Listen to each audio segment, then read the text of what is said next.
For any service we provide our users, we go to great lengths to protect their privacy.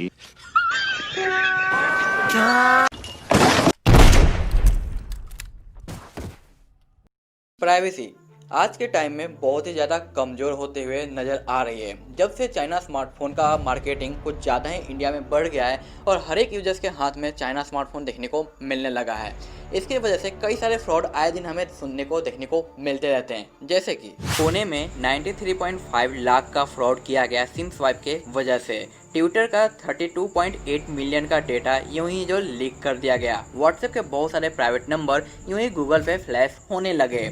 Zoom के बारे में आपको पता ही होगा कि जूम के 5 लाख यूजर्स का डेटा यूं ही जो डार्क वेब पे सोल्ड कर दिया गया। 2 बार फिर से पूना और दिल्ली में 18 लाख का फ्रॉड किया गया, वो भी सिम स्वाइप की वजह से। ऐसे फ्रॉड आए दिन हमें सुनने को मिलता रहता है और ये खतरा और ज़्यादा बढ़ जाता है जब आप एक चाइना स्मार्टफोन के यूजर्स हो या फिर बहुत सारे एप्लीकेशन यूज करते हो जिसके बारे में आपको ज़रा सा भी अंदाज़ा नहीं है कि वो आपके साथ क्या कर सकता है, आपके डेटा का क्या इस्तेमाल कर सकता है। कुछ ऐसे ही तरीके मैं आपको इस वीडियो में बताऊंगा जिसे अगर आप फॉलो अप करते हो तो आप इन सभी खतरों को बिल्कुल ही खत्म कर सकते हो और टेंशन फ्री होके अपने स्मार्टफोन को डेली लाइफ में यूज भी कर सकते हो। तो आपसे रिक्वेस्ट यही रहेगा कि वीडियो को पूरा एंड तक वॉच करें ताकि आपको कंप्लीट डिटेल मिल पाए इन खतरों के बारे में और इनसे बचने के तरीकों के बारे में।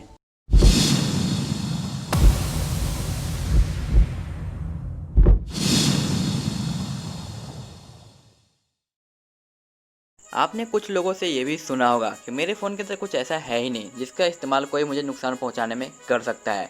बट यहाँ पे वो सबसे बड़ी गलती करते हैं। आपके फ़ोन में चाहे कुछ ऐसा न हो जिससे आपको भारी नुकसान उठाना पड़े, बट आपके फ़ोन के अंदर आपके फ़ोटोज़ हो सकते हैं, आपके पर्सनल मैसेज हो सकते हैं, आपके पर्सनल कॉन्टैक्ट हो सकते हैं जिसका इस्तेमाल कोई भी आपके खिलाफ कर सकता है। एज एग्जाम्पल कि आपका कोई भी फ़ोटो जिसको वो मॉडिफाइड करके किसी और क्लिप में ऐड करके आपको किसी के सामने शर्मिंदा कर सकता है। आपके कोई पर्सनल चैट वो किसी फैमिली मेम्बर या किसी दूसरे के सामने दिखा के आपको शर्मिंदा कर सकता है, या फिर आपके खिलाफ है जो उसका गलत इस्तेमाल करके आपसे रुपए का भी डिमांड है जो कर सकता है। तो आप कभी ये मत सोचें कि आपका जो पर्सनल डेटा है जो कि आपके लिए अनयूजेबल है वो किसी के लिए भी अनयूजेबल ही रहेगा।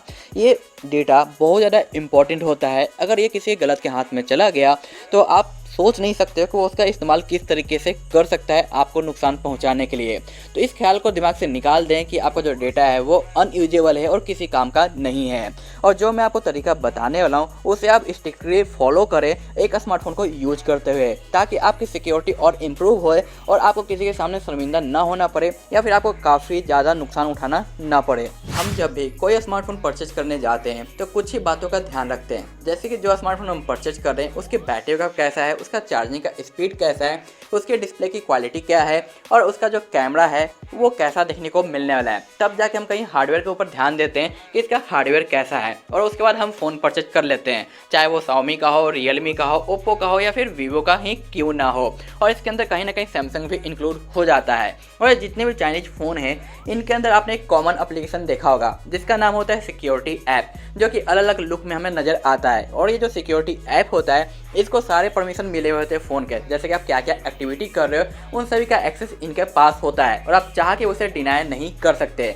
जैसे कि एक सिक्योरिटी ऐप को परमिशन मिला होता है कॉन्टैक्ट का, जीपीएस का, एसएमएस का, कॉल लॉग का और सिस्टम मॉडिफिकेशन वगैरह का और वॉइस रिकॉर्डिंग वगैरह बहुत सारे एक्सेस वो लिए रहता है, जिसे हम चाह के भी कंट्रोल नहीं कर सकते हैं। और ये एप्लीकेशन हमारे जो भी एक्टिविटी है जो हम फ़ोन को यूज़ करते हुए करते हैं उन सभी को रिकॉर्ड करता रहता है और अपने सर्वर पे भेजता रहता है, जिससे हमारी प्राइवेसी जो खतरे में पड़ सकती है। इन फ्यूचर अगर चाइना और इंडिया में वॉर छिड़ जाता है तो चाइना का गवर्नमेंट इन डेटा का यूज हमारे इंडियन यूजर्स के लिए अगेंस्ट में कर सकता है और हमें काफ़ी ज़्यादा भारी नुकसान उठाना पड़ सकता है। तो मैं आपको कुछ ऐसे स्टेप्स बताने वाला हूँ जिसे आप फॉलोअप करके इन खतरों को काफ़ी ज़्यादा है जो कम कर सकते हो। अगर आप कोई भी स्मार्टफोन परचेज कर रहे हो और आपको उसके अंदर देखने को मिल जाते हैं कई सारे अनवांटेड एप्लीकेशन जो कि प्री इंस्टॉल्ड आते हैं, तो सबसे पहले आप उन्हें अनइंस्टॉल कर दो। सेकेंड, अगर जो एप्लीकेशन आपके पास है जिसे आप अनइंस्टॉल नहीं कर सकते हो तो आप उसकी सेटिंग को चेक करो कि उसके परमिशन को आप कंट्रोल कर सकते हो या नहीं। अगर कंट्रोल कर सकते हो तो अच्छी बात है, उसे आप है सभी को डिसेबल कर दो। अनदर स्टेप आता है कि अगर आपके फ़ोन के अंदर कोई ऐसा सेटिंग अवेलेबल है जिससे आप उनका इंटरनेट कनेक्शन बंद कर सकते हो पर्सनली सिंगल एप्लीकेशन का, तो उसे भी आप ऑफ कर दो। अगर उनको इंटरनेट कनेक्शन मिलेगा नहीं तो वो सर्वर पे डेटा को सेंड करेंगे नहीं। ऐसे में आपकी प्राइवेसी काफ़ी हद तक है जो इम्प्रूव होगी और आपका खतरा है जो कम होता जाएगा। और इन फ्यूचर अगर आप कोई भी स्मार्टफोन बाई करते हो तो कोशिश ये करो कि आप सबसे पहले प्रेफरेंस दो अपने प्राइवेसी को, उसके बाद ही आप देखोगे फ़ोन के अंदर क्या है क्या नहीं है, वो आपके काम का है या फिर नहीं है। हम जब भी कहीं पे ट्रेवल करते हैं तो अक्सर हमें वाईफाई का एरिया देखने को मिलता है और हम काफ़ी ज़्यादा खुश हो जाते हैं और वाईफाई कनेक्ट करके यूज करने लग जाते हैं। बट एक चीज़ का आपको ध्यान रखना है कि जब भी आप कोई भी पब्लिक वाईफाई यूज कर रहे हो तो कभी भी पेमेंट ट्रांजैक्शन वगैरह ना करें। ऐसे में आपका है जो पर्सनल डिटेल किसी और के हाथ में जा सकता है और वो उसका गलत इस्तेमाल आपके खिलाफ कर सकता है। अगर आप कोई भी थर्ड पार्टी एप्लीकेशन को डाउनलोड करते हैं प्ले स्टोर से या गूगल से सर्च करके, चाहे वो कैमरा का एप्लीकेशन हो या कैलकुलेटर का हो या फिर कोई भी काम के लिए हो, तो जब भी आप उसका यूज करते हैं तो उसे आप ये चेक करें कि क्या क्या परमिशन आप दे रहे हो। जैसे कि अगर आपका कैमरा का एप्लीकेशन है तो उसे आप सिर्फ और सिर्फ कैमरे का, जीपीएस का और साथ साथ ऑडियो रिकॉर्डर का ही परमिशन दे। बाकी तो एक्स्ट्रा परमिशन जैसे कि एसएमएस, कॉल लॉग और कॉन्टैक्ट वगैरह का परमिशन आप ना दें, क्योंकि जितने भी थर्ड पार्टी एप्लीकेशन है वो आपके सारे परमिशन को ट्रैक करते हैं और रिकॉर्ड करने की कोशिश करते हैं। आप कभी भी इन एप्लीकेशन का यूज ना करें जो कि आपके फोटोज को, गैलरी को या डॉक्यूमेंट्स को छिपा कर रखते हैं बाकी अदर से, क्योंकि ये एप्लीकेशन अनवांटेड होते हैं और अनसिक्योर होते हैं, जिसको आप अपनी प्राइवेसी वाली चीजें ही दे देते हैं सेफ रखने के लिए। अगर वो एक बार किसी गलत हाथों में चला गया तो उसका इस्तेमाल आपके लिए बहुत गलत तरीके से किया जा सकता है। तो कभी भी थर्ड पार्टी एप्लीकेशन, चाहे वो प्ले स्टोर से ही आपने क्यों ना डाउनलोड किया हो या फिर आपने उसे परचेज ही क्यों ना किया हो या फिर आपने गूगल से ही क्यों ना डाउनलोड किया हो, किसी भी हाइड करने या प्राइवेसी को सिक्योर करने के लिए कोई भी थर्ड पार्टी एप्लीकेशन का इस्तेमाल ना करें। मैं उम्मीद करता हूं कि जितनी भी चीज़ें मैंने आपको आज इस वीडियो के अंदर बताई है उन सभी का आप फॉलो अप करोगे जब भी आप एक स्मार्टफोन को यूज करोगे। और इतना जरूर आप ध्यान रखें कि जब भी आप कोई भी स्मार्टफोन बाई करने जाते हो तो ये जरूर चेक करें कि वो स्मार्टफोन का OT अपडेट यानी सिक्योरिटी पैच का अपडेट इन फ्यूचर आपको देखने को मिलेगा या फिर नहीं मिलेगा। अगर उसका सिक्योरिटी पैच का अपडेट नहीं मिल रहा है इसका मतलब है कि उसकी सिक्योरिटी ऑलरेडी है जो कमज़ोर हो चुकी है, तो वैसे स्मार्टफोन को आप बाई ना करें। और अगर आपके पास कोई स्मार्टफोन है जिसका OT अपडेट आना बंद हो चुका है, सिक्योरिटी के पैचेज नहीं मिल रहे हैं, तो उसकी ऑलरेडी सिक्योरिटी खत्म हो चुकी है। तो आपके पास दो तरीके होते हैं अपने सिक्योरिटी को इम्प्रूव करने के।